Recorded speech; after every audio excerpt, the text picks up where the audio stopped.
L'une des choses qu'on doit savoir, c'est que on revient toujours sur la base d'apport en azote, phosphore, potassium.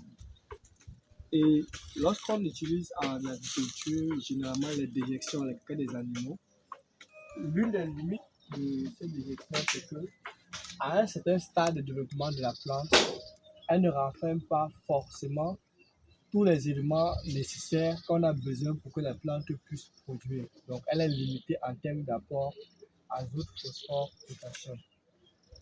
Maintenant, lorsqu'on regarde les déjections, on va les regrouper on va les séparer en deux groupes. Le premier groupe des déjections des animaux, c'est le groupe riche en azote, mais riche en azote qui permet à ce que lorsqu'on l'utilise, c'est bien pour démarrer les cultures, que ce soit en pépinière, que ce soit en semis. Et dans ce groupe, on a deux types. On a les crottes et cas de lapin et les fientes de poule. Les fientes de poule et les crottes de lapin ont l'avantage d'être riches en azote. Mais sauf qu'une fois qu'ils sont mis au sol, ils ne durent pas longtemps. Donc, c'est-à-dire l'utilisation de l'azote qui s'y retrouve dedans, l'utilisation de l'azote, la plante utilise rapidement et ça ne dure pas longtemps au sol. Elle est très pauvre en phosphore et potassium. Par contre, si on utilise les caca des bœufs ou du porc, bœufs ou porc sont pauvres en azote, mais ont une bonne proportion en phosphore et potassium et restent longtemps au sol. Bœufs et porc. Est-ce que vous comprenez? Se décompose plus lentement. Oui, il se décompose plus lentement et est disponible durant tout le cycle, mais très pauvre en azote. C'est la raison pour laquelle, si vous voulez fabriquer votre engrais organique, vous avez, pardon?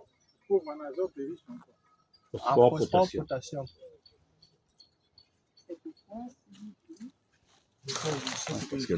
Si vous voulez, je vais perdre le fil.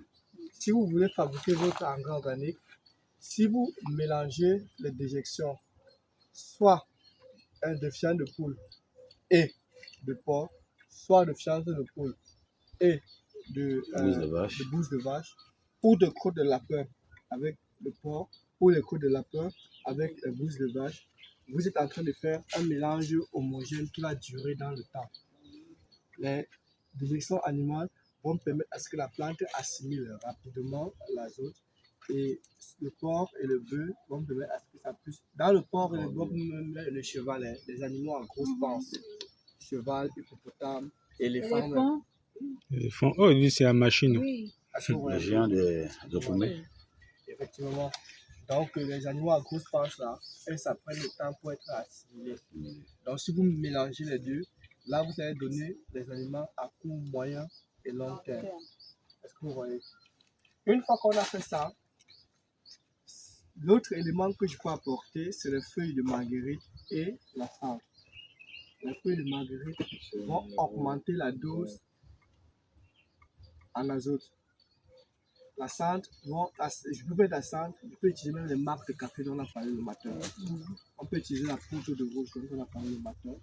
On va mélanger donc avec nos déjections. Maintenant, pour ceux qui parlaient des proportions, ceci, les déjections des animaux, si je veux faire 100 kg ou 10 kg, je peux utiliser jusqu'à 60 à 70 kg de caca des animaux. Est-ce que vous comprenez?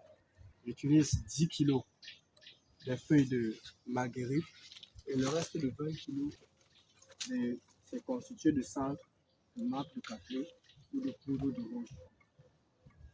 Parce qu'ils vont apporter le phosphore, potassium, et ils vont apporter de l'azote. Et ceux-ci vont apporter un peu d'azote, phosphore, potassium pour pouvoir faire un mélange donc homogène. Est-ce qu'on se comprend? Vous pouvez répondre Je dis, ceci, les caca des animaux, constituent 60 à 70%.